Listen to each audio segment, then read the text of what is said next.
Hello, my name is Chris Teutsch, and I work at Virginia Tech Southern Piedmont Research Station. And I was your guest speaker for the meeting in Parsons, but unfortunately it got canceled because of snow.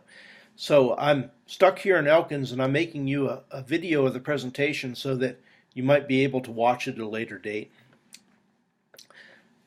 I want to talk about pasture management today, and I want to do it from the standpoint of asking the question of why is my pasture stand thinning? And we're going to talk about a number of reasons, and they're all kind of woven together with this theme of pasture management.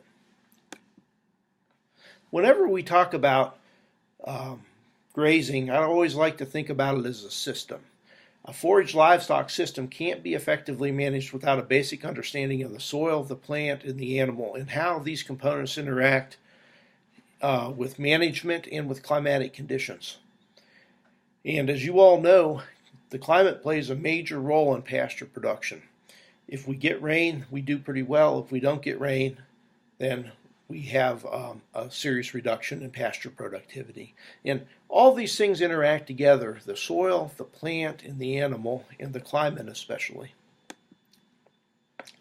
When we talk about sustainable forage livestock systems, there's some characteristics I like to think about. And the first one is that a sustainable system is going to not only protect natural resources, but enhance natural resources. And it does this by maintaining a healthy and vigorous sod in that pasture, and that protects your soil and water resources. They've got to be profitable. And I kind of hedge that by saying meet lifestyle goals also. Because some people, are at a point in their life where profit may not be the number one thing on their list. But even so, if it's kind of a hobby for you or a lifestyle, making a little bit of money at it is usually a good thing. When we think about ruminant livestock production, there's kind of three ways that we can increase profit. The first way is to increase the price we get for our product, and that's through value-added marketing or adding value to that product. So we can do things like pull our calves together into truckload lots.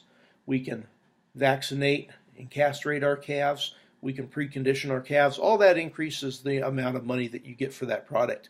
Or we can even go as far as direct marketing our beef, if that's something that you want to do. But one of the points that I want to make tonight is that we're in a commodity market. Beef production is a commodity market. And when you're in a commodity market, usually the person that comes out on top is the low-cost producer. And that's one thing that we want to focus in on. Another way to increase return to the farm is to increase the amount of product that you produce. So it's just general economics. If you have a product and you have a certain profit margin and you want more net profit for the farm, then you can produce more units of that product.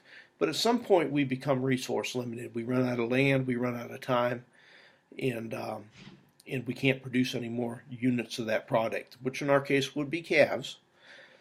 And that brings us to the third option, and I think this option is where we have the most opportunity in cow-calf production, and that's to decrease the production cost of producing that calf. So if we can control production costs, then we can increase net return to the farm. When we look at production costs for cows and calves, the number one cost is hay and supplements. And they can make up 60% of the total cow-calf budget. So 2/3 of that budget can be made up of winter feed cost. When we look at all the other pieces of the puzzle, they're relatively small compared to that winter feed. And what's interesting is when money gets tight, people start cutting things, but they cut things that they write checks for.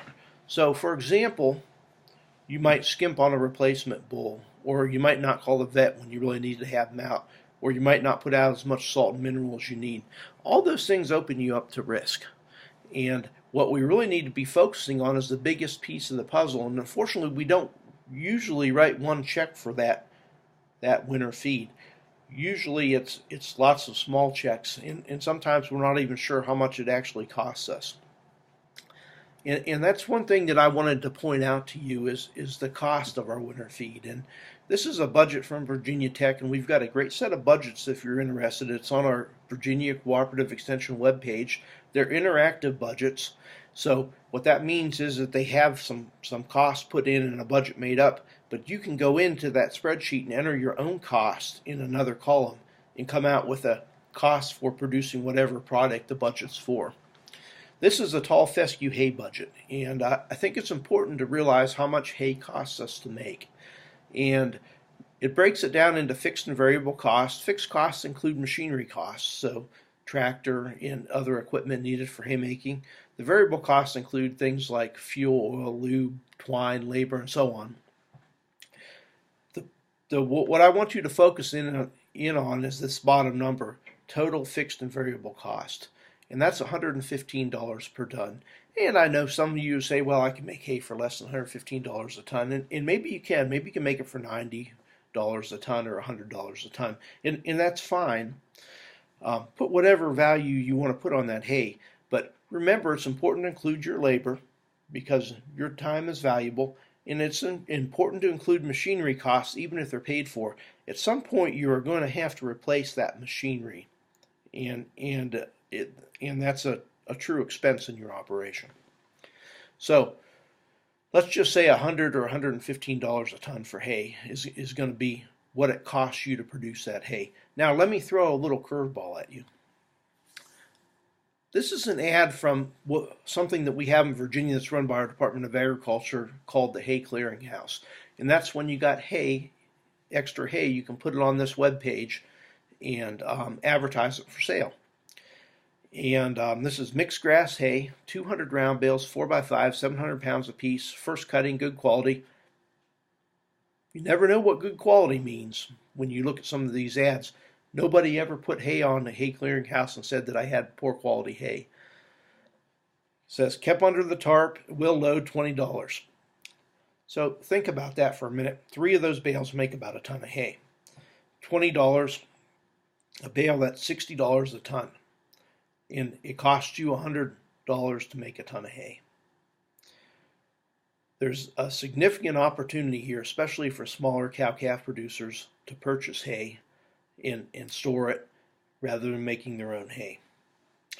It also gives you a little bit of control over your hay quality. If somebody makes poor quality hay, you don't have to buy it.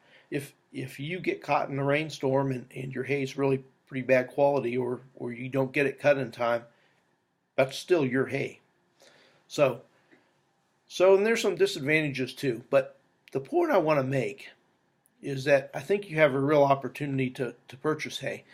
One thing that's important to remember that when you buy hay, you're not only getting the feed value of that hay, but you're also bringing nutrients into your farm. We're going to talk more about that in a little bit. But you're bringing in every ton of hay somewhere around 45 pounds of phosphate, and you're bringing in somewhere around 60 pounds of potash, plus around 40 to 50 pounds of nitrogen. I know this is kind of a simple slide, but it gets an important point across, and that point is that the good Lord gave us some very efficient forage harvesters right here.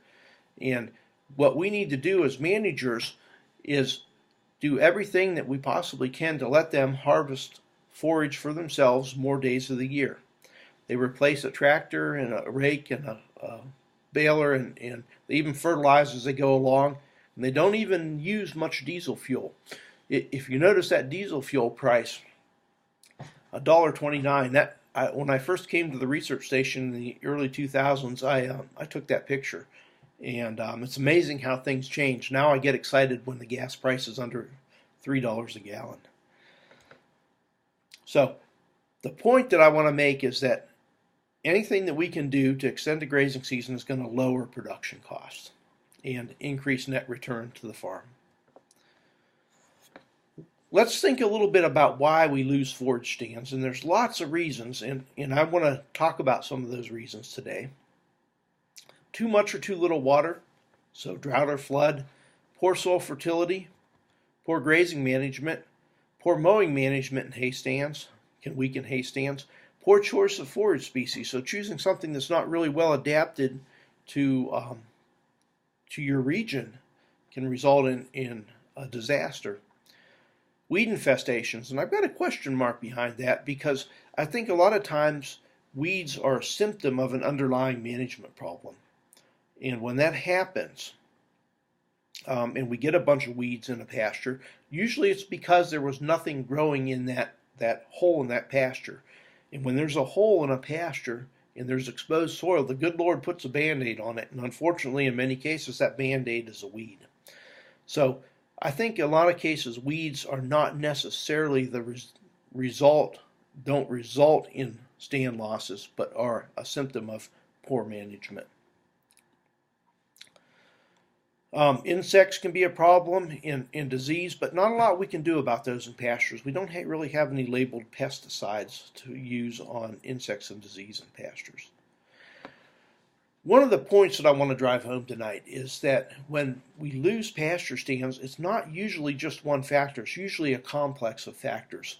A lot of times we'll blame drought for losing a pasture stand, but when we really go back and look at the history of that pasture, it was probably had low soil fertility, and it was probably overgrazed, or the grazing was mismanaged prior to the drought.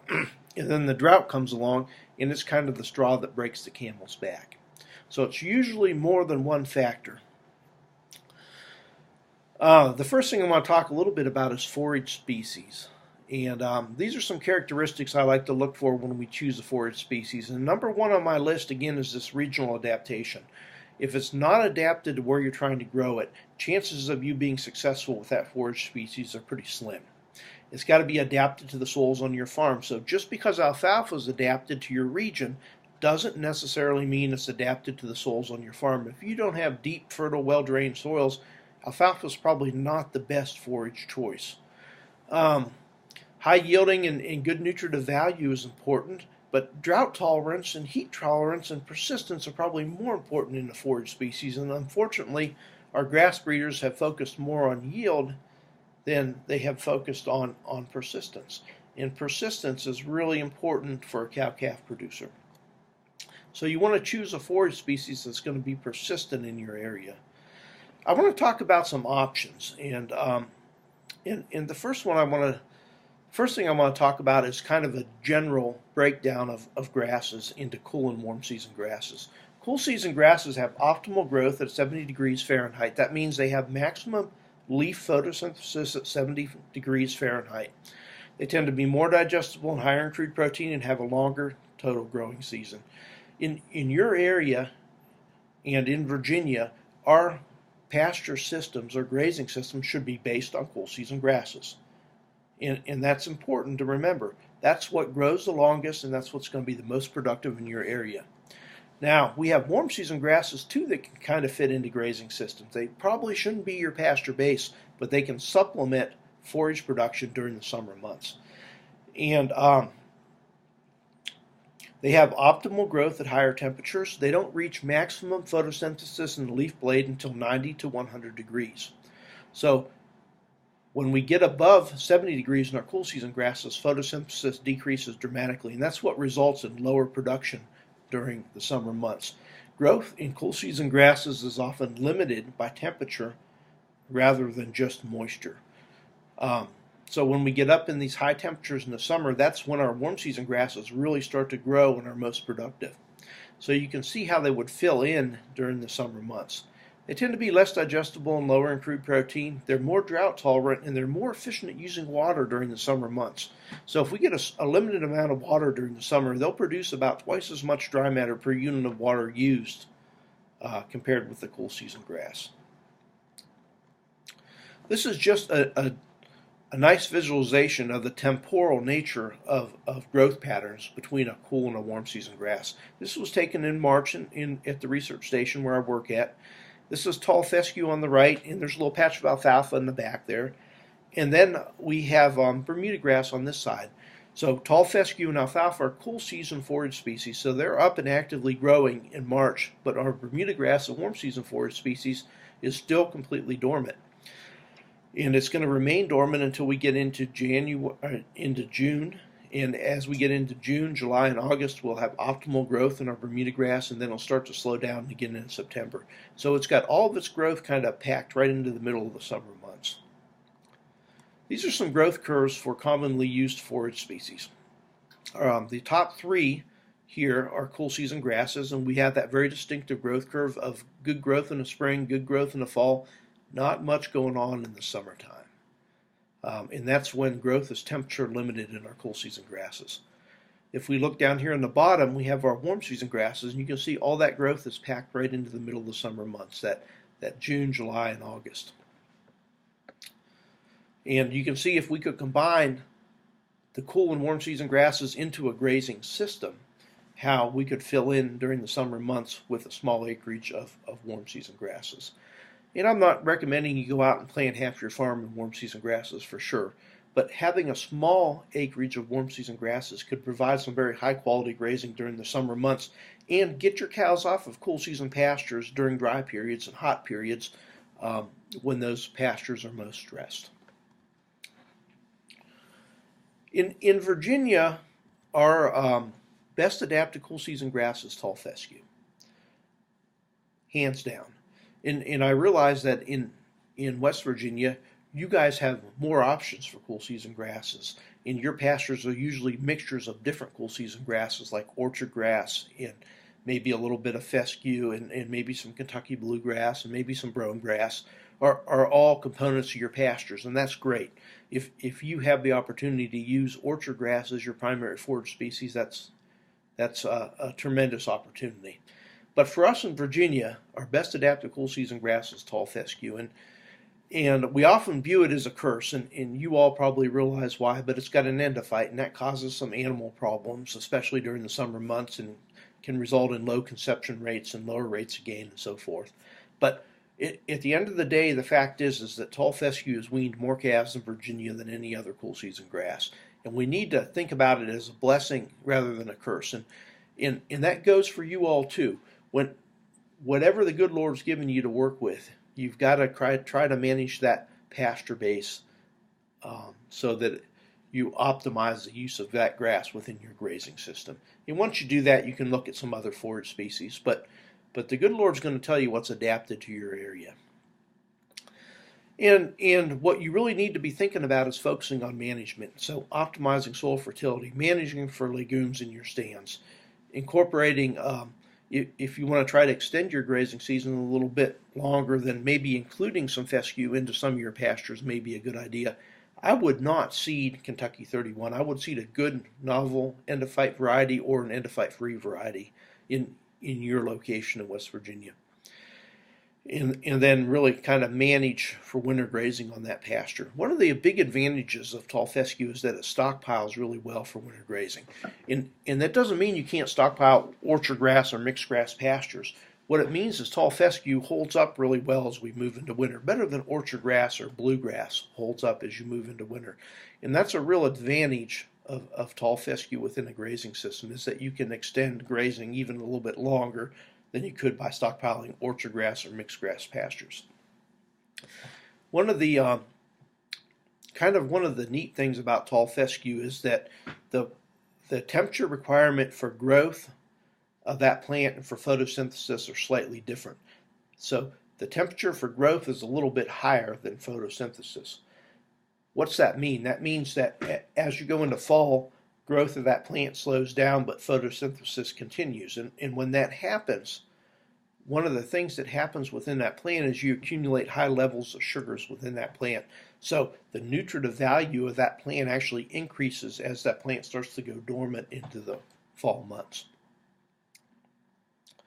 So stockpiling cool season grasses, all stockpiling is accumulating forage growth and then using it for deferred grazing later. And this is really our best option for extending grazing in this region of the country.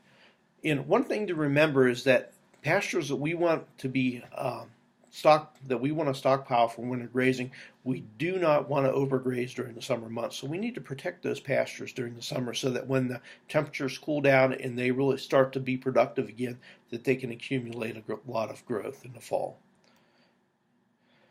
And this is just the seasonal distribution of a cool season grass, and all stockpiling is coming out here and saving this hump of growth in the fall and then using it for deferred grazing during the winter months, December, January, and even into February in some years. This is some stockpile grass. This is not tall fescue. This happens to be a Timothy alfalfa stand, and this is not in Virginia. It's actually in Northeast Ohio on my dad's farm, and this is December 25th. So he's got some beautiful grass underneath a little bit of snow there in Northeast Ohio, and certainly if he can stockpile some grass in Northeast Ohio, we can certainly stockpile grass in West Virginia and Virginia. This is closer to the research station. This is on a cow-calf operation near Blackstone, Virginia. This is mid-February. And here we have a stockpile grass that has 16% crude protein and 60% TDN, which is total digestible nutrients. And that's a measure of energy in that grass. To kind of put this in perspective, this grass would easily meet the requirements of a lactating brood cow. And we often underestimate the ability of our cattle to find grass, but if there's good grass underneath snow, a lot of times these animals will actually find that grass. And this cow here is actually flipping up chunks of snow to get to the grass underneath it. We've done some work with stockpiling over the years, and this was an experiment where we looked at the impact of nitrogen rate and source on the amount of stockpile grass that accumulates in the fall. And what we have is 6 different nitrogen sources here, and then we apply them at 4 different nitrogen rates. No nitrogen, 40 pounds, 80 pounds, and 120 pounds. We don't recommend that you put 120 pounds on a pasture, but you want to be in that 40 to 80 pound range, and usually our general recommendation is around 60 pounds. And we looked at how stockpiling responded to these different nitrogen sources. And the most efficient nitrogen source for stockpiling was ammonium nitrate and ammonium sulfate. They gave us the best growth response. Ones that were not so good were urea and urea ammonium nitrate. So what happens with those fertilizer products is that we get a lot of volatilization or loss of that nitrogen as gas in late summer when it's hot and there's lots of residue in the soil and we get heavy dews. A lot of that nitrogen volatilizes away into the air. And broiler litter was kind of in the middle. And broiler litter is not a bad nitrogen source. It's just not all completely available immediately when you apply it. But some of that nitrogen will be mineralized that following season and provide a kind of a slow release nitrogen source. So the point I want you to take home from this graph is that probably our best for stockpiling, if you can get ammonium nitrate or ammonium sulfate, those are 2 good sources to stockpile tall fescue with. And I apologize, I hadn't noticed when I put my talk together, but my units are in metric here, and if you want to turn these into percent, just divide by 10. So this would be like 2, 4, 6, 8, 10, 12, 14, and 16% on this scale. And the point that I want to make here is that the crude protein in stockpile tall fescue is often higher than most of the hay that we make in Virginia. It's high enough in this particular study to meet the requirements of an animal growing 1.4 pounds a day and a lactating brood cow. We found that it's about 36% higher than the crude protein in average Virginia hay. And the same holds true for TDN. And do the same thing to the scale. Divide by 10, so we've got 20, 40, 60, and 80% TDN. And again, we find that it was high enough to meet the requirements of a calf gaining 1.4 pounds per day or a lactating beef cow. And stockpile tall fescue contained about 25% more energy than average Virginia hay. What I want you to take home from these 2 slides is that stockpiled grass is usually higher in forage quality than most of the hay that we're making. This is some more recent stockpiling work that we've done, and we've looked at products to protect urea nitrogen. And these products include Nutrisphere from Southern States and Agritane. And they're 2 products that keep urea from volatilizing into the air. And we've noticed some difference in some years, but a lot of times we don't see any difference between something like ammonium nitrate and using these products to protect urea with. What these products do is they inhibit urease, which is an enzyme that breaks down urea that's found in the soil. And they're kind of like buying an insurance product, insurance policy. If you buy them and they cost about a nickel to a dime per pound of nitrogen to put on, and you put that nitrogen out and it rains right away, then you don't get any value for your investment. But if you put out that nitrogen and it doesn't rain for 2 weeks, then you get some protection of that nitrogen. And they work for about 2 weeks at the rates that they recommend. So in this particular year, we didn't see a difference between nitrogen, ammonium nitrate, and these products that protect nitrogen. So just to go through a few stockpiling tips. Selecting the field for stockpiling is important. You want a strong sod with good drainage. You don't want to stockpile bottom land because it'll tend to be wet in the winter months, and then it'll get all torn up when you graze through it. And you want to protect it from overgrazing during the summer. And the general recommendation is to clip pastures in late summer if you can. And this removes weeds in old growth and lets new growth accumulate, and it tends to increase forage quality. Some people argue with this recommendation. I've got producers in Virginia who don't clip their pastures, and they just have a little bit more dead growth in there and a little bit more weed, but they say, well, it meets the nutrient requirements of my brood cows, plus they get a little bit higher biomass in that stockpile pasture. Usually if we're going to clip it, we want to do it prior to nitrogen application, and we don't want to clip it real close. We want to leave at least 3 to 4 inches of growth on that pasture. And then we apply nitrogen, and this is a general kind of a blanket recommendation, 60 pounds of nitrogen, and we usually do it in Virginia in mid-September. Now up in West Virginia, you probably want to do it a little bit earlier than early to mid-September. So I would say probably mid-August to early September would be the kind of the range that you want to be in. And again, if you can use ammonium nitrate or ammonium sulfate, that would be ideal. And then you simply allow growth to accumulate. And usually we do this until mid-December, and then we start to graze these pastures. So sometimes people will wait a little bit longer until initiate grazing in these pastures. And even if you're short on grass, a lot of times it's a good idea if you feed a little bit of hay during the stockpiling period rather than graze through those stockpiled tall fescue pastures. So I want to talk a little bit about how to utilize stockpile. And the first thing is if you have mixtures of grass legume pastures, always use those first because the legumes don't hold up as well as we go into winter. They tend to break down. If you have orchard grass or mixed grass pastures that you're stockpiling, use those before you use tall fescue pastures. Tall fescue will tend to hold up better than mixed grass pasture as you move into the winter months. I think strip grazing is a tremendous tool that we can use to maximize harvest efficiency or utilization of these pastures. And by strip grazing, we can get about 40% more grazing days per acre from a pasture. That's like getting free feed. All you have to do is move a temporary fence, once or twice a week. The other thing that strip grazing does is that it maintains quality of that pasture. So if we give animals access to this whole pasture at one time, generally what happens in this pasture is that they'll go through and they'll pick all the good stuff out. And gains will be pretty good initially because they're picking the kind of the ice cream of that pasture out. Everything that's green they'll go through and get. And then as you go into winter, there's still material there, but it's much lower quality because they've got all the good stuff first. And as you get into the later months, animal performance will actually drop off. By strip grazing and giving them access to a small piece of that pasture, rationing that pasture out to them, we maintain forage quality much better.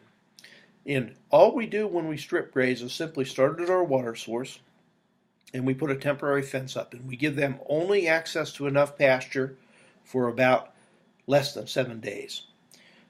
So and it's going to kind of have to fit your schedule. So ideally, if you could move that fence twice a week, so you move it every 3 to 4 days would be ideal. But say you work off the farm, well then you just move it on Saturdays when you're off or Sundays when you're off, and you give them enough for a week at a time. And it's important to leapfrog 2 fences. And people only make this mistake once, but if you had cows in here and you want to give them a new strip, you need to put up a second fence first. If you don't, what happens is you take that first fence down and all the cows end up at the other end of the pasture. But you only make that mistake twice or once. No back fence is needed when we're grazing stockpile because there's no active regrowth during the winter months. So we can allow those animals to have access back to that water and just keep moving that fence up and rationing that stockpile out to them. I want to talk just a little bit about inventorying stockpile, and all that means is that you simply measure how much grass you have ahead of you in your pastures. And you usually do that in early to mid-December, and it gives you an idea of how much feed you have ahead of those cows. And then you can make plans for how much hay you might need or when you might need to start feeding hay. And it's an important planning tool for winter grazing. I've got a producer that I work with in Virginia who measures his pastures religiously every December. And what that allows him to do is make management decisions. And he decides how many calves he will overwinter, and he overwinters those calves, and then the next spring he keeps those calves on fresh spring pasture and gets outstanding gains on those calves. His stockpile gains through the winter are not that great, but they grow frame and they're really ready to grow that following spring. But he makes that decision on how many calves to keep and how many to sell based on his inventory of his pastures. And it's not hard to do. All you do when you inventory a pasture is essentially take a yardstick or a grazing stick and measure the average height of a pasture and then do a little bit of math. And what we found is that a pasture in good condition, and there's a description of what good condition is on a grazing stick, has about 300 pounds of dry matter per acre per inch of sward height or forage height in that pasture. So for example, in a pasture, standing forage or the amount of forage in that pasture would be 10 inches. So if we measure an average of 10 inches and 300 pounds per acre inch, we find that we have about 3,000 pounds of standing forage in that pasture. Now, not all of that is available to the animal because even in a best case scenario, the animals will only utilize about 70% of that forage. So in that pasture, we would actually have about 2,100 pounds of forage if we use strip grazing that would get actually in the animal belly of those animals. I wanted to take a minute and just talk about the cost. And this is the cost of hay feeding, and this is making your own hay. And I said it costs $100 a ton. You can put whatever number you want in there, but if you're honest with yourself and you charge yourself for a little bit of labor and put some machinery costs in there, it's going to be $90 to over $100 a ton to make hay. And so say it's $100 a ton at 15% moisture. Hay's never completely dry. It's always about between 10 and 15% moisture. So that makes a ton of dry matter about $115. And then I said you got to feed the hay, so you got to have a little bit of labor, and you've got to have your equipment, your tractor, and however you decide to feed the hay, it's going to cost you about $12 a ton of feeding cost. And then I estimated 20% storage and feeding losses, and that's pretty conservative. It can actually be much higher than that, especially if the hay is stored outside. And so when I did all the calculations, I'm not going to run through those, but I figured you get about 45 feeding days per ton of hay is what I'm assuming. So if we add the cost up, 115 plus 12, and divide by 45 feeding days, it costs about $2.82 per feeding day. So keep that number in your mind. Now let's look at the cost of stockpile. We've got tall fescue here. We said we had 3,000 pounds of dry matter per acre. Could be higher, could be lower. It depends on the year and depends on your fertilization and your nutrient cycle in your pasture and how much rain you get and so forth. But it costs about $61 to stockpile that tall fescue. So we've got to take that pasture and we put nitrogen fertilizer on, and we've got the application cost of applying that fertilizer. And I use the same feeding cost, $12 per acre. We've got to move a fence because we're assuming that we're going to strip graze this tall fescue.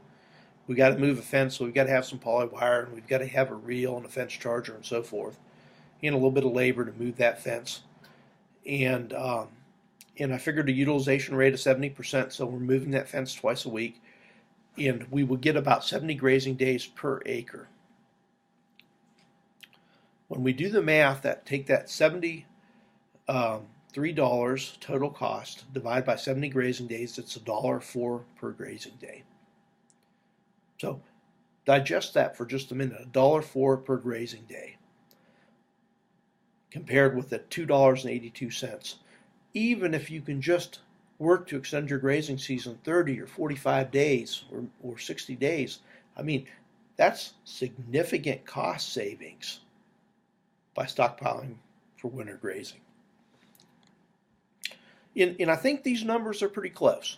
I went over them with our economist at the research station, and he beats me up on hay costs. He thinks that you can make hay for a little bit cheaper than $100 a ton, but we kind of agreed on $100.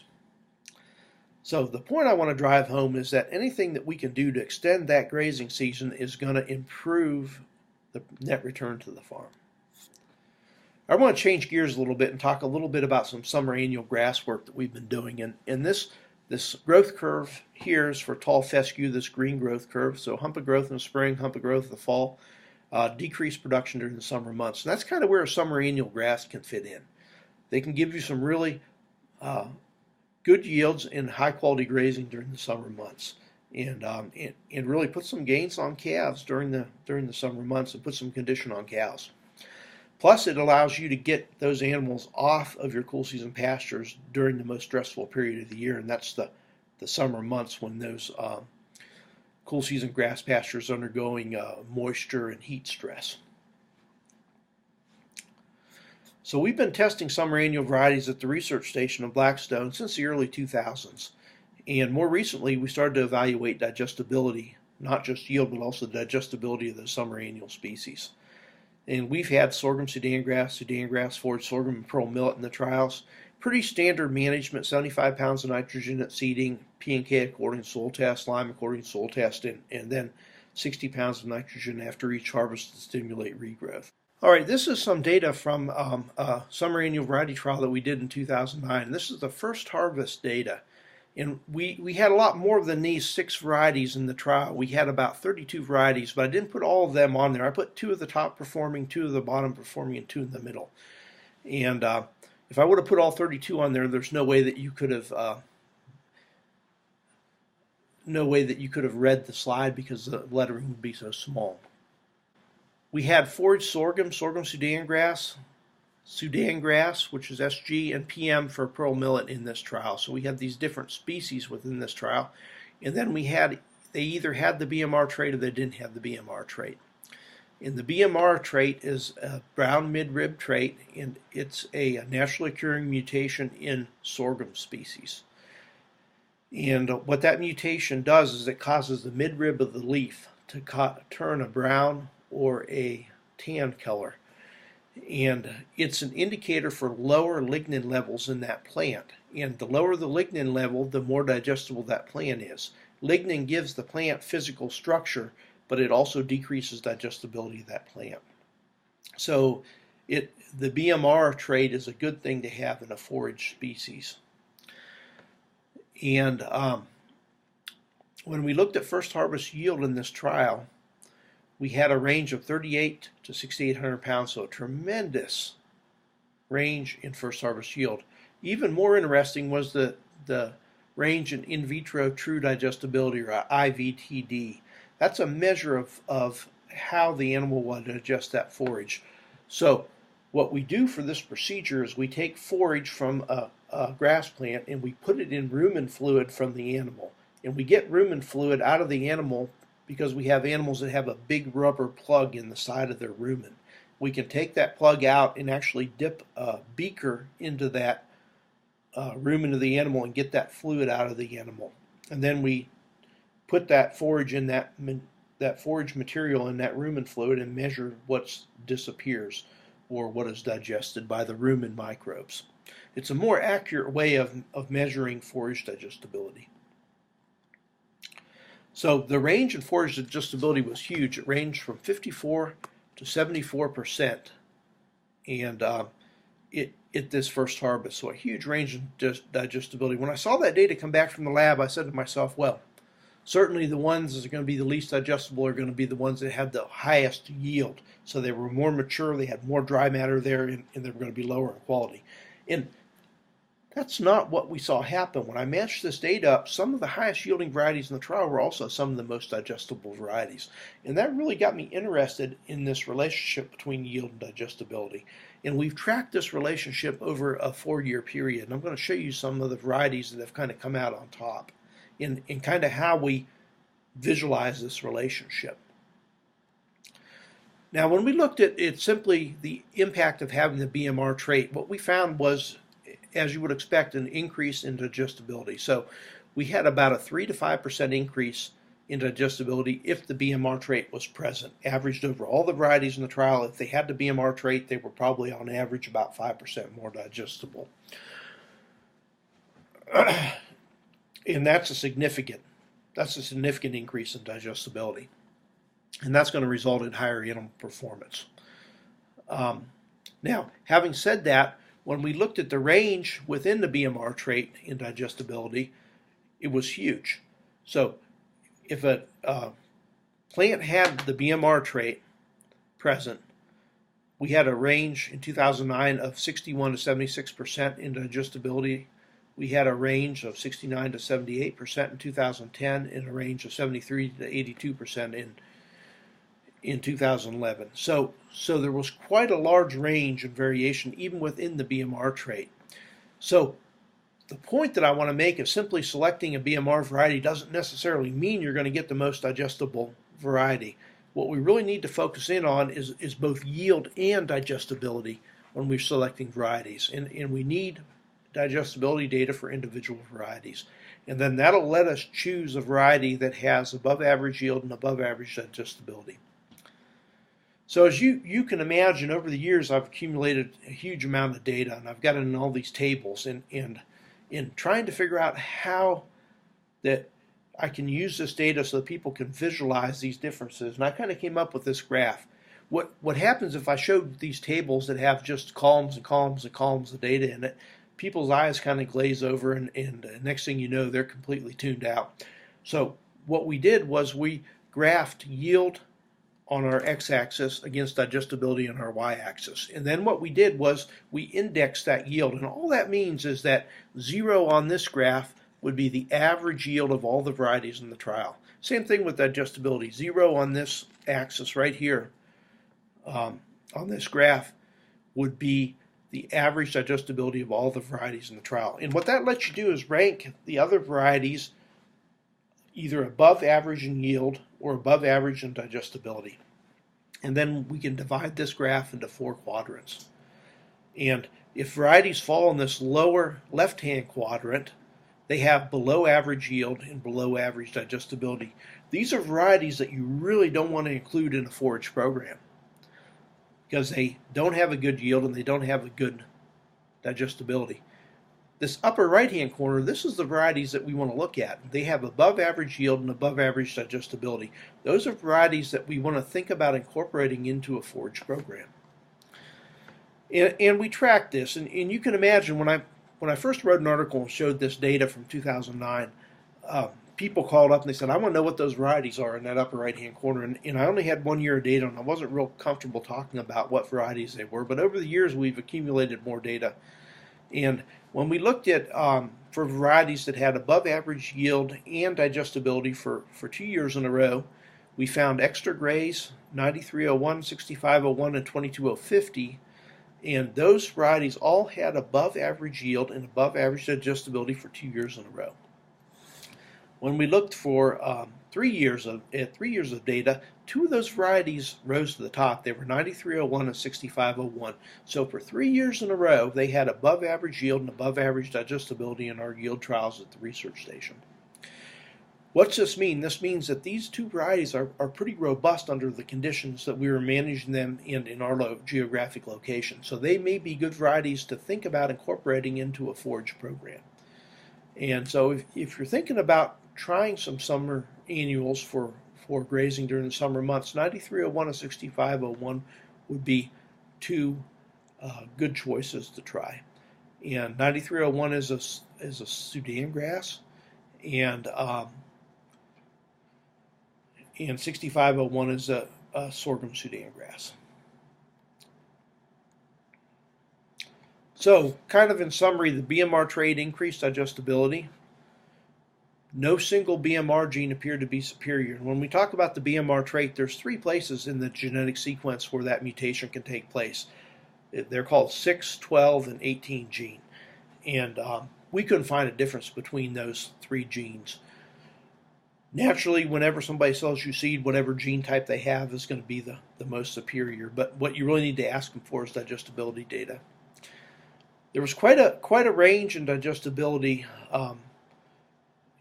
when we looked at even within BMR traits and within BMR genes.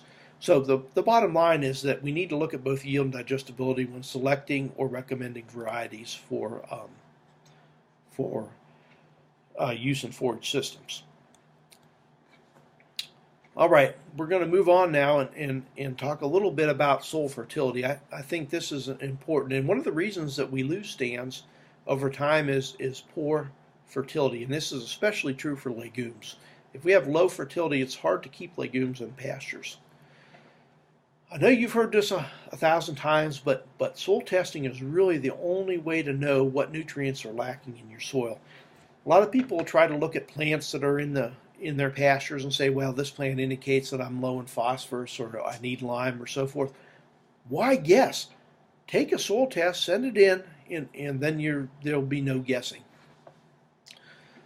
And soil tests are even more important when prices are high, fertilizer prices are high, because it really allows you to target applications. And so instead of applying a 10-10-10 or a 19-19-19, you apply just the amount of phosphorus and just the amount of potash that you need for those pastures.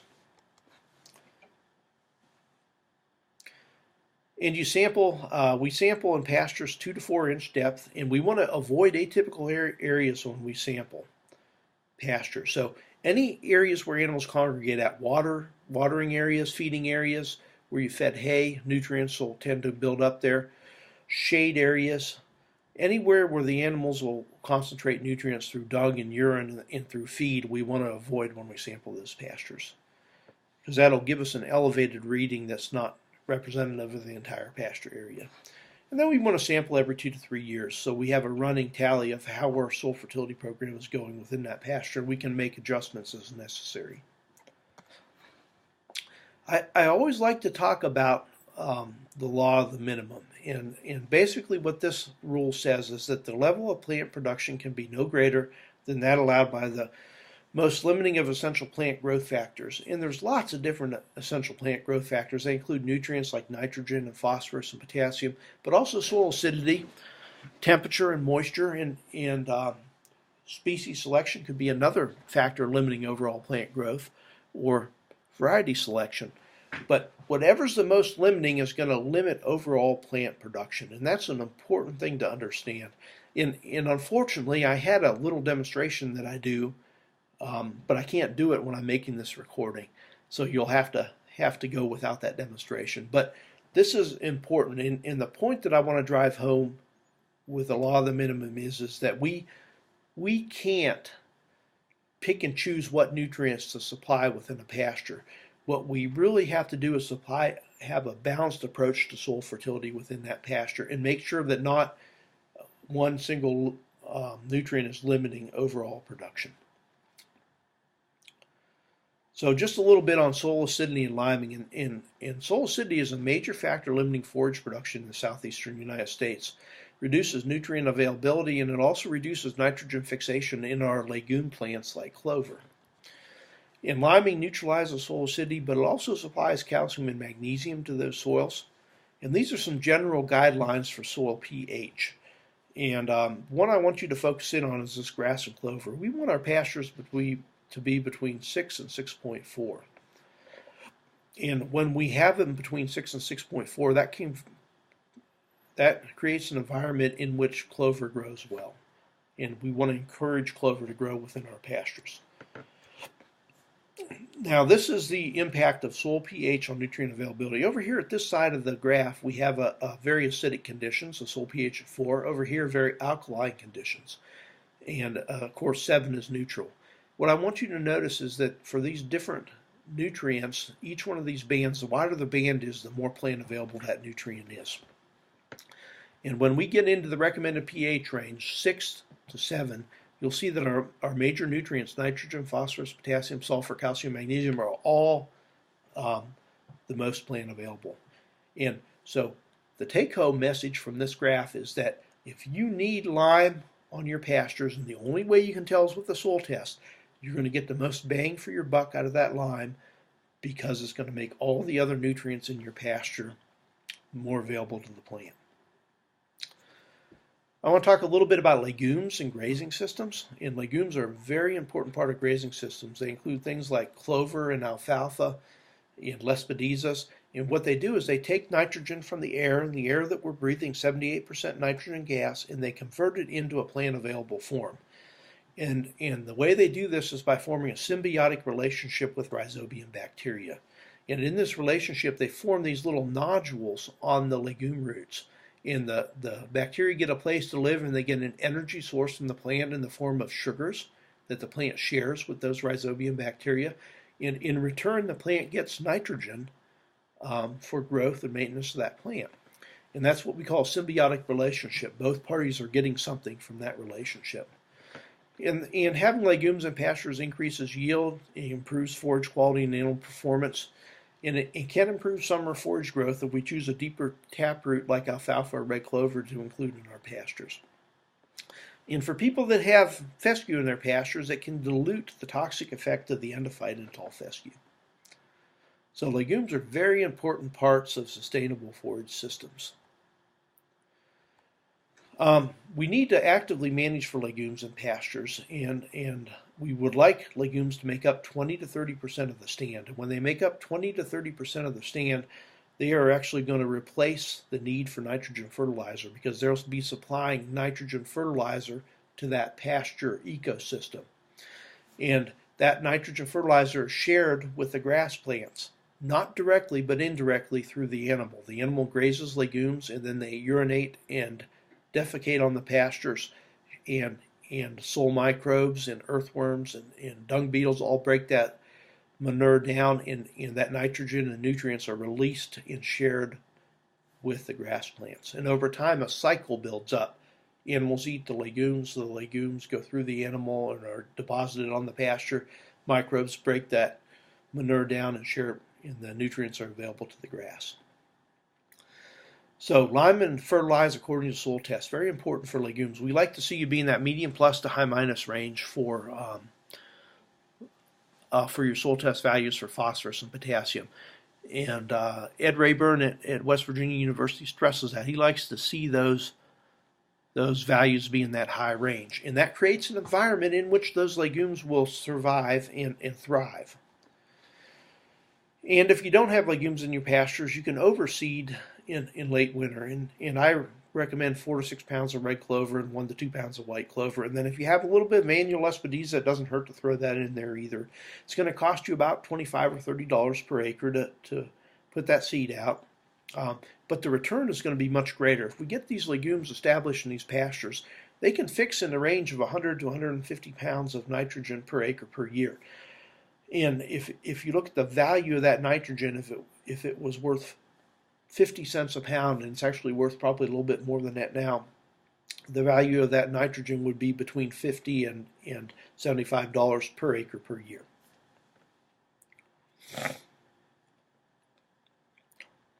And then how we manage our grazing in our pastures can also impact the botanical composition of our pastures and our ability to maintain legumes within that pasture. And we'll talk a little bit more about that in a few minutes. One thing that I'd like to talk about when we talk about soil fertility is the amount of nutrients removed by hay. If we look at orchard grass for an example, each ton of orchard grass we take off of the field has 50 pounds of nitrogen, 15 to 17 pounds of phosphate, and 60 pounds of potash. And if we do the math on that real quick, we're going to remove with each ton of hay around 40, if we have a 3-ton yield, a pretty good year, we're going to remove about 45 pounds of phosphate and around 180 pounds of potash. Just think about that for a minute. 180 pounds of potash. That's a huge amount of potash removed from that hayfield, and that's got to be replaced. So if you have a hay meadow and you use that hay meadow for grazing too, maybe the thing to do would be to feed that hay back on that hay meadow so those nutrients go back into that field. And otherwise, you're going to have to replace it with either an organic fertilizer like burrow litter or an inorganic fertilizer like potash and phosphate blend. But somehow those nutrients have to go back. If we don't replace those nutrients, it's like when you keep drawing money out of your checking account, and eventually your checking account's going to be empty. And as that checking account gets empty in your field, production of that field will go down. So I wanted to look at the value of nutrients in hay, and we had to make some assumptions. So we assumed that the following amounts of nutrients were in 1 ton of hay: 45 pounds of nitrogen, 15 pounds of phosphate, and 55 pounds of potash. And then we assumed a cost of 70 cents for the nitrogen, 73 cents for the phosphorus, and 53 cents for the potash. And you can adjust these values and redo this equation. But what I want to really point out is that 1 ton of hay has about $70 worth of nutrients in it. Think about that for a minute. Remember that guy that was selling his hay for $20 a round bale, $60 a ton? He wasn't even covering his fertilizer cost that he had in that hay when he sold it for $20 a roll. So there's significant opportunity out there for you to not only buy hay and bring that feed in for your animals, but also to bring these nutrients into your grazing system. Now, the beautiful thing about nutrients in grazing systems is that once we build those levels up, we can cycle those nutrients around that grazing system and reduce the need for more nutrients coming into that grazing system. Inputs come into pasture systems through fertilizer, manure, legumes, and feed, both hay and concentrate. And then they're cycled around that system through the animal. So the animal grazes the forage and then excretes most of the nutrients. You know, around 80 to 90% of the nutrients are going to go one end of the animal and out the other end of the animal. And then we have exports from our grazing system. If we're in a cow-calf operation, we're taking those calves away from that pasture and they're taking nutrients with them. But the relative amount of nutrients that a cow-calf pair removes in a year is small. This is some work that John Laurie did at the University of Missouri and found that a cow-calf pair removes 7 pounds of phosphate and 1 pound of potash. So if they're stocked on 2 to 3 acres per cow-calf unit, the amount of removal is almost minuscule in a grazing season. And we lose some nutrients to leaching in other forms, and we're going to have to add a little bit of fertilizer as we go along. But the point I want you to take home today is that if we have a strong nutrient cycle in our pastures, we're doing a good job with our grazing management, and we have legumes in our pastures, we can wean ourselves off of commercial fertilizer once we build our fertility levels up in that pasture.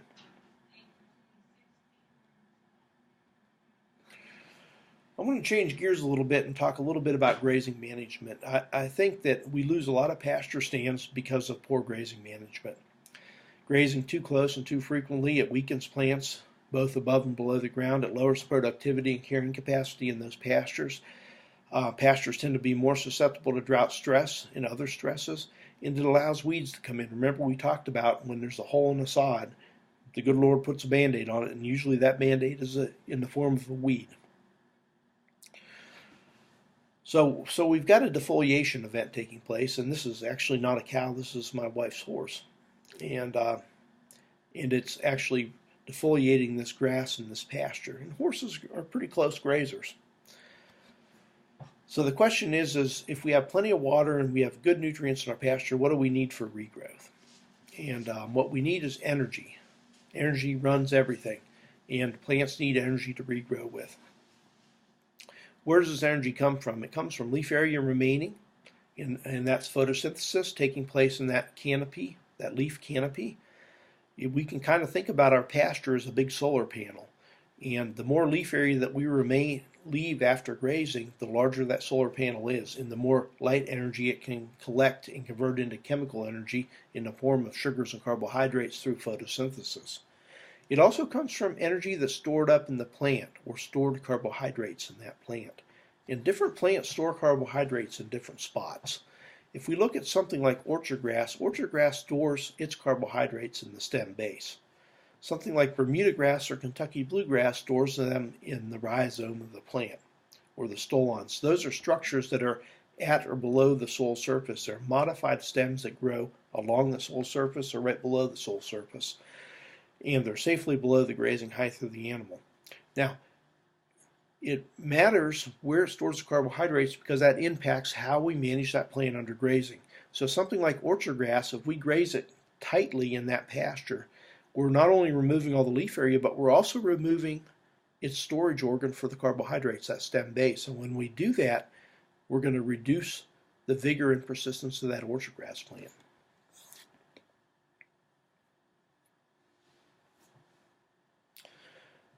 One of the things I like to talk about when we talk about forage plant growth is carbohydrate cycling in forage plants. And alfalfa is a perfect example of this. And what we have when we talk about carbohydrate cycling in alfalfa is a plant that's 100% dependent upon carbohydrates for regrowth. If you've ever seen a field of alfalfa after it's been cut, there's no leaf area left, it's all stubble. And so that energy for regrowth is coming from somewhere, and where it comes from is stored carbohydrates in the taproot of the plant. And what happens is we have a defoliation event here, and that plant starts to regrow. We see a drastic decrease in the concentration of carbohydrates as bottom line in alfalfa plant. And once that plant gets 6 to 8 inches tall, these start to rebuild themselves in the taproot.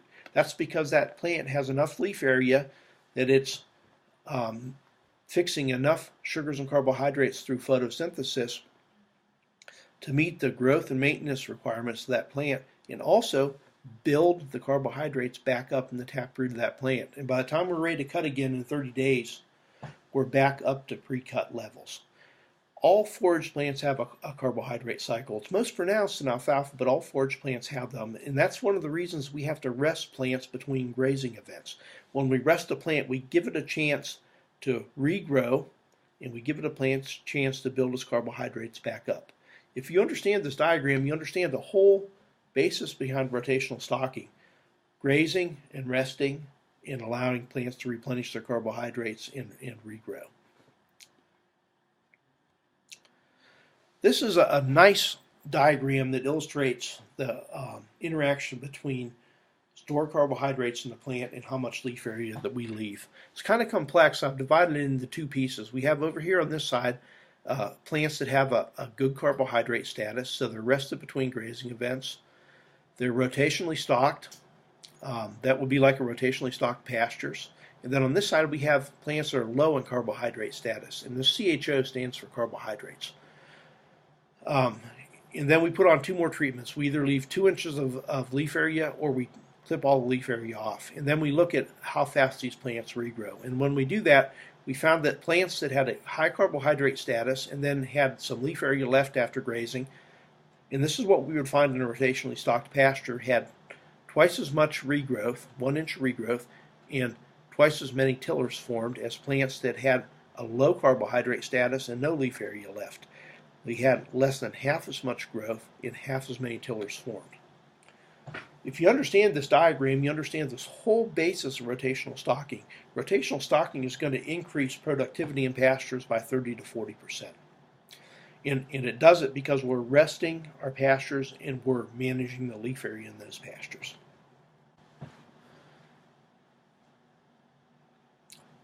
One thing I want to talk about is what happens underneath the ground. We don't talk enough about this, but what we do at the top of the plant impacts what's below the ground. And that's important to remember. And this guy named Kreider did this root growth stoppage study in the 1950s, and I just want to share that with you. When he took 50% of the shoots, so if we had a plant that was 10 inches tall and he took 5 inches of those shoots off, he stopped root growth temporarily. When he removed 90% of those shoots, so 9 inches of that 10 inches, he stopped root growth for 17 days. When he took those shoots and he clipped them 3 times a week, so every time they regrow a little bit, he clipped them off, root growth never resumed. And that's what we can find in a continuously stocked pasture. What happens in continually stocked pasture, every time those shoots try to regrow, the cows clip them off again. And when that happens, that weakens the root system of those plants. When we removed 40% or less of the shoots, root growth didn't stop. And the point that I want to make with this is that what we do at the top of the plant impacts what's below the ground. So when we have a continuously stocked pasture and we're always clipping those tops off, every time those plants try to regrow, we negatively impact the size of the root system below. When we have a rotationally stocked pasture, we allow that plant to rest and we don't remove all that leaf area, then we have a much stronger and healthier root system. And one of the things that people notice when they switch from a continuous to rotational stocking system is that their plants grow longer into a drought stress and they come out of that drought stress healthier. And a lot of that can be attributed to the size of the root system on those plants. This is a nice diagram for kind of tying together some of these concepts that we've been talking about. And we have a pretty close defoliation height here. This dotted line represents a height below 2 inches. And if we look at orchard grass, what we find is that we don't have a lot of leaf area left if we defoliate orchard grass that low. Plus, it stores its carbohydrates in the stem base. So, we're kind of putting the double whammy on orchard grass with close grazing because we're removing all the leaf area and we're removing some of the stored carbohydrates. Something like Bermuda grass or bluegrass has some leaf area left underneath this close grazing height, plus it stores its carbohydrates in these stolons and rhizomes, which are safely below the soil surface, or it's safely below the grazing height of the animal. So this plant will be much more tolerant to close and frequent grazing than orchard grass would be. It doesn't mean you can't use orchard grass for grazing. That's not what I'm saying at all. What I'm saying is you have to manage that grazing a little bit different than you would compared with other plants. I also wanted to mention that one of the powerful things about grazing management is that we can control the botanical composition within our pastures by how we manage the grazing within those pastures. In this example, we have a mixture of orchard grass and alfalfa. And when we have a low cutting or grazing height, the alfalfa dominates in that mixture. And the reason it dominates is because it's dependent upon stored carbohydrates in its root for regrowth. The orchard grass is dependent upon leaf area and stored carbohydrates. So when we reduce that leaf area, we put that orchard grass at a disadvantage in that mixture. So it has a smaller photosynthetic panel. Now when we raise the grazing height, then the orchard grass tends to be stronger and more dominant within this mixture of grass and alfalfa. So just how we manage grazing impacts the botanical composition of our pasture. This holds true for white clover and grass mixtures. If we tend to get more white clover in a pasture, the white clover will tend to dominate at a lower grazing height. If we want to encourage grass in that mixture, we can raise the grazing height and put that grass at an advantage within that pasture height. Pasture. So how we manage grazing impacts what plants are dominant within that mixture. You know, I just want to close out and say that it's been a pleasure talking to you, and this is my pasture management checklist. So choose adapted forage species, soil test and adjust fertility as needed, replace nutrients that are removed by hay, move hay feeding points around pastures, feed hay on pastures where you took that hay out of if at all possible. Incorporate legumes into grazing systems, rest pastures between grazing events. Don't graze too closely. control broadleaf weeds, and at points you'll have to use herbicides to do that. But remember, when we use a herbicide to control a broadleaf weed, we also negatively impact clover within our pastures. And then manage pastures for drought. And we do that by doing all the things that are above that last point. Good grazing management, good soil fertility are going to go a long way at increasing the drought tolerance of your pastures. And with that, it's been a pleasure talking with you. And if you have questions, you can contact me. My email was on the beginning of this, and I'll send my phone number on to your local extension agent. So take care, and I wish you a great grazing season this year.